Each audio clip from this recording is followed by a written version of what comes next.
आइए आज हम समझते हैं इतिहास के बारे में। यानी कि हम सभी को पता है कि इतिहास यानी कि बीती हुई घटनाओं को अध्ययन करना ही इतिहास कहलाता है। ये तो लगभग हर बच्चे को पता है कि इतिहास का मतलब इति मतलब बीती, हास मतलब कहानी, यानी कि बीती हुई बातों का अध्ययन करना ही इतिहास कहलाता है। लेकिन ये क्वेश्चन आप लोगों से कभी नहीं पूछे, क्योंकि ये बहुत अब पहले वाला तो अब जमाना रहा नहीं कि मतलब कि टुटपुंजिया क्वेश्चन पूछ करके आप लोगों को जॉब दे दे। बहुत ही हाई फाई क्वेश्चन पूछेगा आप लोगों से। तो हाई फाई आइए पढ़ते हैं। देखिए, अगर हम बात करें इतिहास की, तो इतिहास को 3 भागों में बांटा गया है। ठीक, कितने भागों में? 3 भागों में। पहले भाग का नाम है प्रागैतिहासिक काल, एंड दूसरा है आदिऐतिहासिक काल, एंड तीसरा है ऐतिहासिक काल। रिपीट कि पहला है प्रागैतिहासिक, एंड दूसरा आदिऐतिहासिक, एंड तीसरा है ऐतिहासिक काल। प्रागैतिहासिक काल उसे कहते हैं जिसमें मनुष्यों द्वारा ना कोई लिखित साक्ष्य मिला है और ना ही, अरे भाई जब लिखित कोई मिलेगा ही नहीं, कोई कुछ कैसे पढ़ पाएगा? अभी आप लोग पढ़ रहे हैं तो हम इसको लिखे हुए हैं, या फिर हम बोल रहे हैं। हम बोल रहे हैं मतलब कहीं ना कहीं लिखा हुआ है, तो ना हम उसको पढ़ के आप लोगों को बता रहे हैं। तो इसमें ना कोई लिखित साक्ष्य मिला ही नहीं है। सपोज सिंपल सी बात है, जब लिखित साक्ष्य मिलेगा ही नहीं तो कोई कैसे पढ़ पाएगा? नहीं पढ़ पाएगा। इसमें लिखित साक्ष्य मिला तो है, लेकिन उसकी लैंग्वेज इतनी डिफिकल्ट है कि उसको पढ़ा भी नहीं गया है। इसमें सब हुआ है। सब का मतलब कि लिखा भी है जो उसको हम लोग पढ़ सकते हैं। देखिए, सबसे पहले अगर हम बात करें मानव, यानी कि पृथ्वी पे मानव तो अचानक आया नहीं होगा, धीरे धीरे इसकी शुरुआत हुई होगी। मतलब कि बहुत ही धीरे धीरे, जितनी धीरे धीरे मतलब कि आप कल्पना भी नहीं कर सकते। सबसे पहले एक आया होगा, फिर 2, 3, 4, 5, 6, 7, फिर 100, 200, 500, 1000। मतलब कि आज बहुत आते आते आते आज करोड़ों और अरबों में मनुष्य पृथ्वी पे है। देखिए, अगर हम मानवों की बात करें तो एक क्वेश्चन पूछता है इसे घुमा करके कि मनुष्यों का यानी कि मानवों का पालना किस महादेश को कहा जाता है? तो अफ्रीका महादेश को, यानी कि दक्षिण अफ्रीका। ये इसलिए कहा जाता है क्योंकि सबसे पहले जो होमोसेपियंस यानी कि जो मानव थे, ये अफ्रीका में ही, यानी कि अफ्रीका से ही हम लोग की विकास हुई है। और हम लोग आज जहाँ कहीं भी हैं, अफ्रीका से ही हमारे पूर्वज या फिर हमारे जितने भी खानदान सब अफ्रीका से ही यहाँ तक आए हुए हैं। ठीक, ये तो रही मानवों की बात। ठीक, अब एक क्वेश्चन पूछता है घुमा करके इतिहास में, सभ्यता। सभ्यता, सभ्यता का मतलब सिविलाइजेशन। सभ्यताओं का पालना किस महादेश को कहा जाता है? एशिया महादेश को। क्यों? क्योंकि एशिया महादेश में एक सभ्यता बहुत ही प्रचलित है, बहुत ही प्रचलित मतलब कि बहुत ही बड़ी सभ्यता, सिंधु घाटी की सभ्यता। आप लोग इसको या फिर इसका कहीं नाम आप लोग सुने होंगे। इसको हम आगे पढ़ने वाले हैं, जो कि किस काल में आएगा, यहाँ पे आप लोग देख सकते हैं सिंधु घाटी की सभ्यता। तो अगर पूछेगा कि सभ्यताओं का पालना किस महादेश को कहा जाता है, तो एशिया महादेश को। एंड अगर आप लोगों से ऐसे पूछ दिया कि मानवों का यानी कि मनुष्यों का पालना किस महादेश को कहा जाता है, तो वह दक्षिण अफ्रीका यानी कि साउथ अफ्रीका को कहा जाता है। अब आइए हम टॉपिक पे आते हैं। इतिहास उसे कहते हैं जिसमें हम लोग किसी घटना को मतलब कि जो बीत चुका है। तो सपोज कीजिए कि अभी हम लोग जिस तकनीक के साथ दुनिया में हैं, क्या यह अचानक इतनी आ गई? अचानक सब बढ़ गया? नहीं, धीरे धीरे बड़ा होगा। मतलब कि बहुत ही शुरुआती लेवल से बड़ा होगा। कभी किसी ने सोचा भी नहीं होगा कि सूर्य के तापमान से हम लोग बिजली बनाएंगे। कभी किसी ने सोचा भी नहीं होगा कि हम लोग डिजिटली पढ़ाई करेंगे, लेकिन हो रही है ना। मतलब कि धीरे धीरे इसकी शुरुआत होती गई और हम लोग आज इतने लेवल पे, अच्छे खासे लेवल पे हैं।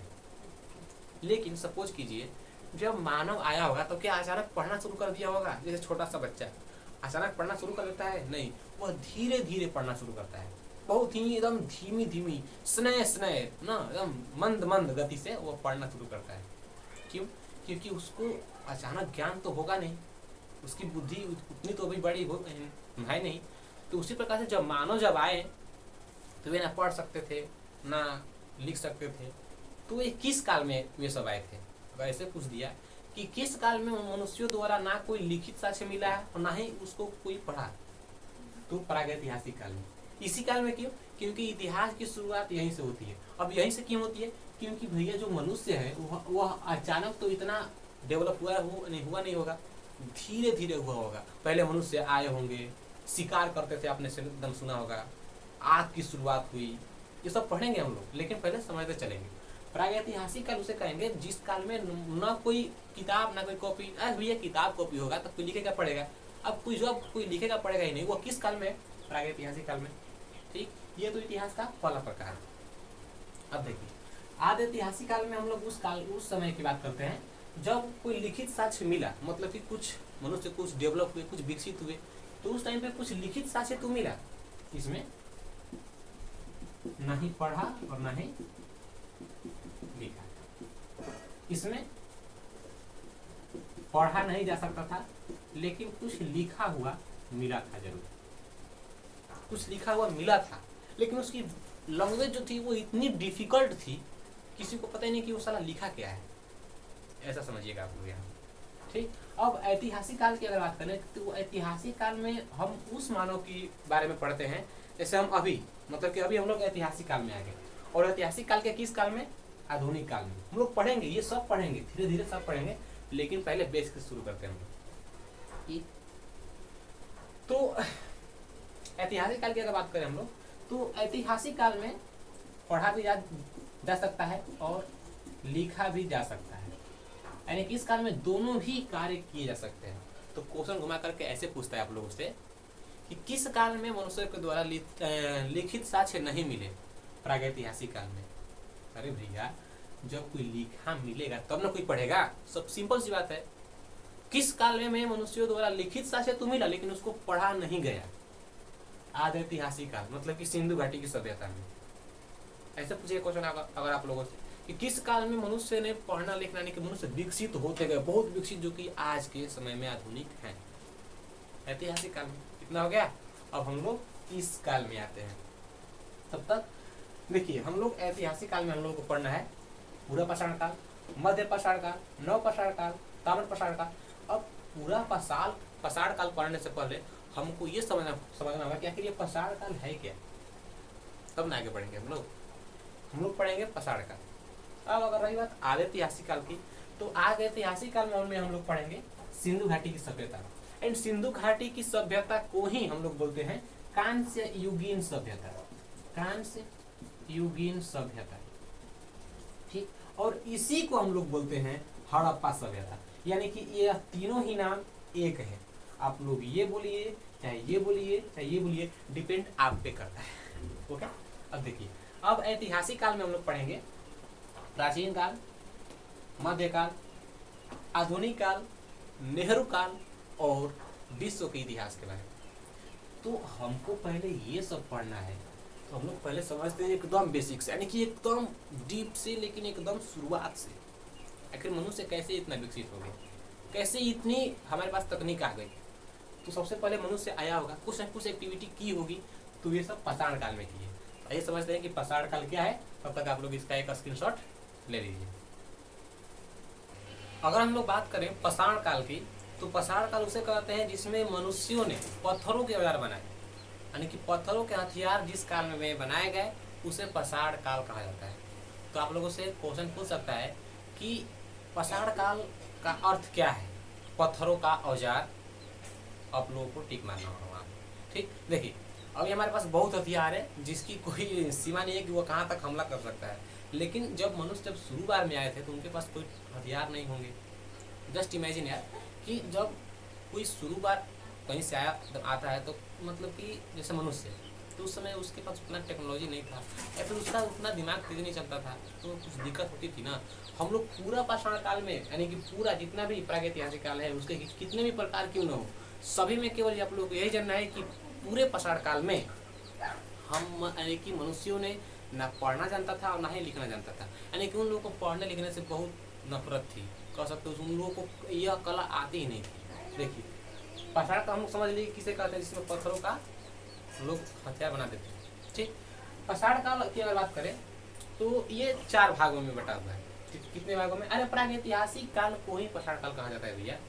तो प्रागैतिहासिक काल या फिर पाषाण काल कितने भागों में बटा हुआ है? 4 भागों में। कौन कौन?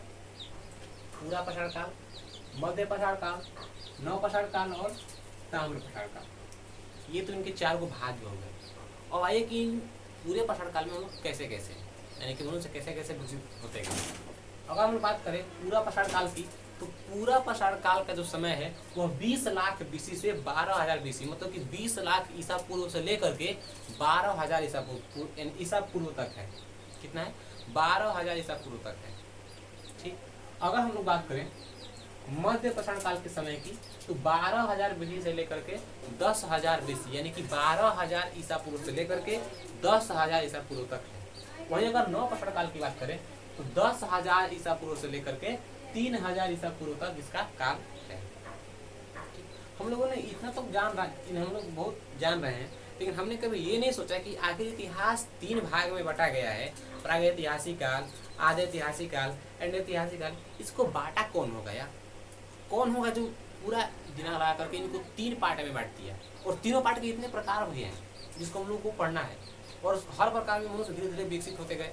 तो कौन होगा जो इतिहास को 3 भागों में बांटा होगा? तो इतिहास को 3 भागों में बांटने वाले व्यक्ति का नाम है क्रिस्टोफ सेलियरस। क्रिस्टोफ सेलियरस, जिन्होंने इतिहास को 3 भागों में बांटा। समझ में आ गया आप लोगों को? ठीक, अब देखिए जिसका नाम यहाँ पे हम लिखे हैं क्रिस्टोफ फ, यहाँ पे फल वाला फ, क्रिस्टोफ सेलियरस। ठीक, ये इतिहास को 3 भागों में बांटे। वहीं अगर हम लोग बात करें कि पाषाण काल का ज्ञान किसको था सबसे पहले, यानी कि किसने पाषाण काल को 4 भागों में बांटा था? देखिए यहाँ आप लोग कंफ्यूज होइएगा। अगर इतिहास के पार्ट पूछे कि इतिहास को कितने भागों में किसने बांटा, तो क्रिस्टोफ सेलियरस। लेकिन अगर आप लोगों से ऐसे पूछ दिया कि पाषाण काल को, या फिर पाषाण काल का ज्ञान, पाषाणकालीन जो सभ्यता थी, इसको किसने विकसित किया, कौन था वो व्यक्ति, तो उसका नाम है रॉबर्ट ब्रूस फूट, जो कि पाषाण काल को अनेक भागों में बांटा, और ये बांटे थे 1867 में। ठीक, क्लियर हो गया आप लोगों को? अब देखिए अगर बात करें हम लोग पूरा पाषाण काल की, तो पूरा पाषाण काल यह इतिहास का प्रारंभिक काल है। प्रारंभिक काल इसलिए क्योंकि इस समय मनुष्य केवल शिकार पे जीते थे। मतलब कि किसी को खाना है, बस कसम पेट भरना है, मतलब कसम पेट भर, यानी कसम किसी प्रकार से पेट भर लेना है। लोग पूरा पाषाण काल में यही सोचते थे। इसी कारण से पूरा पाषाण काल के लोगों को आदि मानव कहा जाता था। क्या? आदि मानव। और पूरा पाषाण काल के लोग जब शिकार करते थे, उन लोग शिकार जो करते थे उसके मांसों को खाते थे, तो वो मांस कच्चा होता था, मतलब पका नहीं था। तो कुछ समय बीतते गया, कुछ समय बाद आग की खोज हुई, और आग की खोज पूरा पाषाण काल में ही हुई थी। इस काल में पूरा पाषाण काल में ही आग की खोज हुई थी। आप लोगों से ऐसे क्वेश्चन पूछता है कि आग की खोज किस काल में हुई, तो पूरा पाषाण काल में। वहीं अगर हम लोग बात करें कि पत्थरों के औजार किस काल में बनना शुरू हो गए, तो पूरा पाषाण काल में। यानी कि पत्थरों का औजार का प्रयोग किस काल में लोग करने लगे थे, तो पूरा पाषाण काल में। और चित्रकारी यानी कि आर्ट, पेंटिंग किस काल में लोग शुरू कर दिए थे करना, तो पूरा पाषाण काल में ही। अभी कितना तो सीख रहा होगा पेंटिंग करना, नहीं हम भी सीखते हैं, हमको पेंटिंग करना आता ही नहीं है। अब देखिए चित्रकारी, पत्थरों के औजार, आग की खोज, शिकार करना किस काल में, पूरा पाषाण काल में। कभी कभी ऐसे पूछता है कि आखेट किस काल में लोग किया करते थे, मतलब शिकार किस काल में लोग किया करते थे, तो पूरा पाषाण काल में। इस काल में लोग खेती होती कुछ नहीं करते थे, बस खाना है किसी को मार करके। ठीक, ऐसे लोग सोचते थे। अब देखिए अब इस पूरा पाषाण काल में लोग ऐसा करते थे, इसका साक्ष्य कहाँ से मिला? मतलब कि पूरा पाषाण काल के लोग ऐसे थे, ये ऐसा इनका बिहेवियर था, ऐसे लोग खाते थे, ऐसे जीते थे, इसका जो साक्ष्य है वो कहाँ से मिला? तो एक एमपी में एक जगह है अब्दुल्लागंज में, अब्दुल्लागंज या फिर कहिए, फिर इसको रायसेन कहिए अभी फिलहाल में। यहाँ पे एक जगह है भीम बेटी का, यहीं पे पूरा पाषाण काल की साक्ष्य मिलती है। एंड यहाँ से आप लोगों से ऐसे क्वेश्चन पूछेगा कि पूरा पाषाण काल की साक्ष्य कहाँ से मिलती है, तो भीम बेटी का कहाँ है, मध्य। अब हम जानते हैं मध्य पाषाण काल के बारे में, यानी कि हमने पूरा पाषाण काल की पूरी जानकारी ले ली है।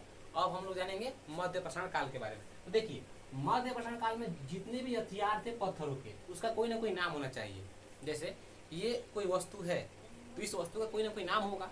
तो उसी प्रकार से पूरा पाषाण काल में जो हथियार थे पत्थरों के, वो केवल हथियार थे, उसका कोई नाम नहीं था। तो नव पाषाण काल में कुछ मनुष्य विकसित हुए, और विकसित होने के बाद में ही सबसे पहले उन्होंने अपने इस वस्तु का नाम रखा, मतलब कि उनके हथियार का नाम रखा। अभी मेरा हथियार ये वाला है, तो उस टाइम पे उन लोगों का हथियार पत्थरों का था, तो उसका नाम कोई ना कोई होना चाहिए ना। तो उसका नाम उन्होंने क्या रखा, माइक्रोलिथ। यानी कि पत्थरों के हथियार का नाम क्या था? माइक्रोलिथ। किस काल में? मध्य पाषाण काल में। और मध्य पाषाण काल में ही लोगों ने अंतिम संस्कार की कला सीखा। यानी कि अगर कोई व्यक्ति मर जाता है तो उसको या तो जलाना है, नहीं तो उसको दफनाना है। यह किस काल से चला आ रहा है? तो मध्य पाषाण काल से ही चला आ रहा है, जिसको हम लोग अभी तक फॉलो करते आ रहे हैं। अगर कोई मर गया तो उसको जलाना है या फिर दफनाना है। यानी कह सकते हैं कि अंतिम संस्कार किस काल से शुरू हुई?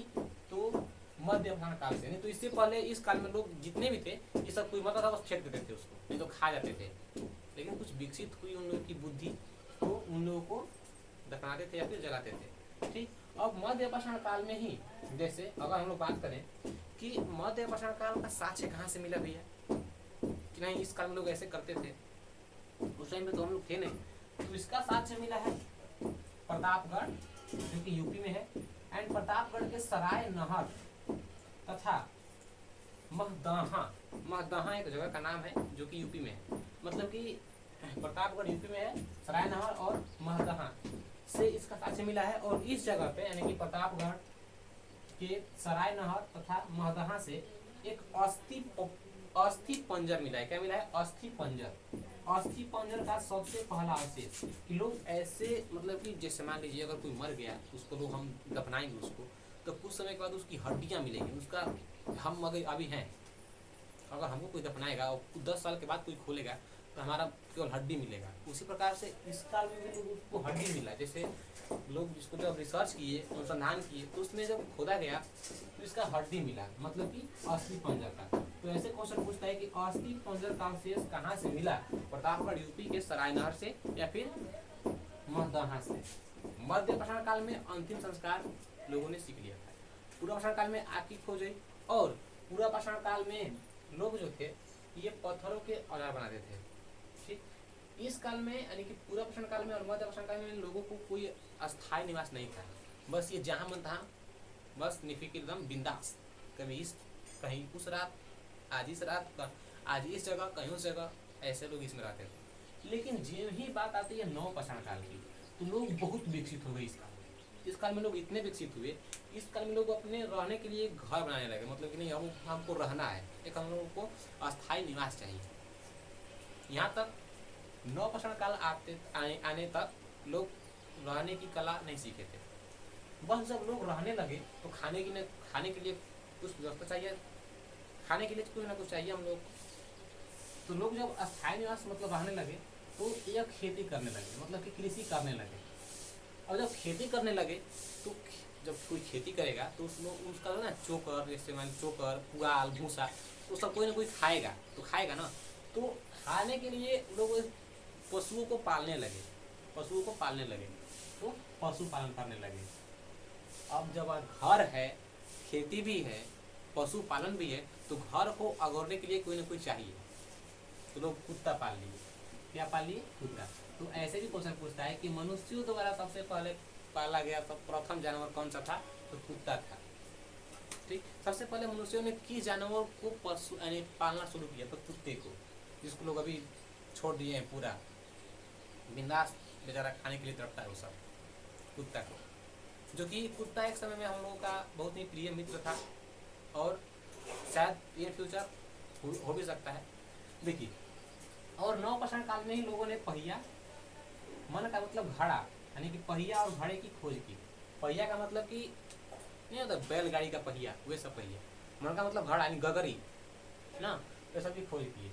और नव पाषाण काल में जो मिला था राख का टीला, यह मिला था संगन कल्लू से मिला। यह कहाँ है? मैसूर के, कर्नाटक के मैसूर में है। राख का टीला कर्नाटक के मैसूर में है।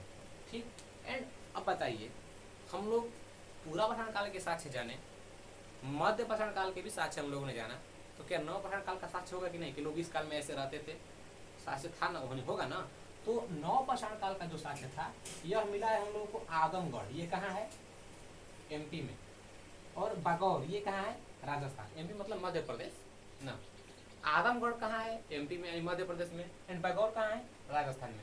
और इन्हीं जगहों से हमको मिला है कि नहीं मनुष्य पहले जानवर को पालते थे, यानी कि हमको वहाँ से पशु पालन का साक्ष्य मिला है। क्या मिला है, पशुपालन का साक्ष्य हम लोग को मिला है। ठीक, अब देखिए अगर बात करें हम लोग कि ताम्र प्रसारण काल, तो ताम्र प्रसारण काल जो था यह इस काल में तांबे की खोज हुई। तो ऐसे भी क्वेश्चन पूछता है कि मनुष्यों द्वारा सबसे पहले खोजा गया धातु कौन सा था, तांबा। तांबा था, तांबे की खोज हुई और तांबे की खोज होने से ही लोगों ने उद्योग यानी कि इंडस्ट्री की शुरुआत की और औद्योगिकरण शुरू हो गया, क्योंकि तांबा एक बहुत ही कीमती धातु था उस टाइम पे। जैसे आज के समय में सोना चांदी हीरा जवाहरात जो भी है मोती है, उस टाइम पे यानी कि ताम्र प्रसारण काल में तांबा बहुत ही महत्वपूर्ण धातु था और इस धातु की खोज होने से ही उद्योग धंधे एकदम आराम से चलने लगे। ठीक, और अब बताइए हम लोगों ने इसका साक्ष्य जाना, इसका साक्ष्य जाना, इसका भी साक्ष्य हम लोगों ने जाना, तो क्या इसका साक्ष्य होगा कि नहीं, मतलब कि इसका में लोग कैसे तांबा का खोज हुआ, कोई ना कोई साक्ष्य होगा ना, कोई ना कोई प्रमाण यानी कि सबूत चाहिए कोई ना कोई। तो सबूत है भैया, देखिए सबूत यानी कि ताम्र प्रसारण काल का जो है यानी कि इसका जो पूरा स्थल है यह नौदा टोली में है। नौदा टोली का मतलब एमपी यानी कि मध्य प्रदेश। मध्य प्रदेश में ताम्र प्रसारण काल की साक्ष्य मिलती है। एंड इसकी जो खुदाई की यानी कि नहीं कि लोग इसमें ऐसे होंगे, कौन व्यक्ति थे वे, एच.डी. संकालिया। एच.डी. संकालिया ये व्यक्ति का नाम है। तो हमने जाना इतिहास 3 भागों में है। इतिहास को बांटने वाले व्यक्ति का नाम क्रिस्टोफ सेलियरस। एंड पूरा पाषाण काल, मध्य पाषाण काल, नव पाषाण काल और ताम्र पाषाण काल के बारे में भी हम लोगों ने जाना। अब बताइए पूरा पाषाण काल की जानकारी किसने दिया था, रॉबर्ट ब्रूस फोर्ड। कब, 1867 में दिए थे। ये तो रही पूरी हम लोगों की केवल पाषाण काल यानी कि प्रागैतिहासिक काल की पूरी नॉलेज। देखिए किसी भी टॉपिक को समझने के लिए आप कोई भी सब्जेक्ट पढ़ लो, उस सब्जेक्ट का पहला चैप्टर बहुत ही बेस होता है और बेस जब तक मजबूत नहीं होगा तब तक आप लोगों का पूरा सिलेबस कवर नहीं हो पाएगा अच्छे से, क्योंकि बेस बहुत ज़रूरी है। और आप लोग फिजिक्स पढ़ लो, केमिस्ट्री कुछ भी पढ़ लो, किसी भी सब्जेक्ट का पहला चैप्टर बहुत ही खास होता है और इस पे जिसने ध्यान दे दिया उसकी पूरी सब यानी कि मुट्ठी में कैप्चर। तो हम लोग इतना टिप में पढ़े हैं, तो आप लोग इसको जा करके घर पर रिपीट कीजिएगा एंड वीडियो को फिर से रिस्टार्ट कर करके देखिएगा। एंड वहाँ से आप लोग अगर नहीं समझ में आया तो कमेंट कीजिएगा एंड उसके बाद फिर से हम इसको आगे समझेंगे। हम लोग अब आगे पढ़ने वाले हैं आद्य ऐतिहासिक काल यानी कि सिंधु घाटी की सभ्यता एंड कांस्य युगीन सभ्यता और हड़प्पा सभ्यता। तो मिलते हैं हम लोग एक अगले वीडियो में एक नए टॉपिक के साथ, तब तक के लिए धन्यवाद।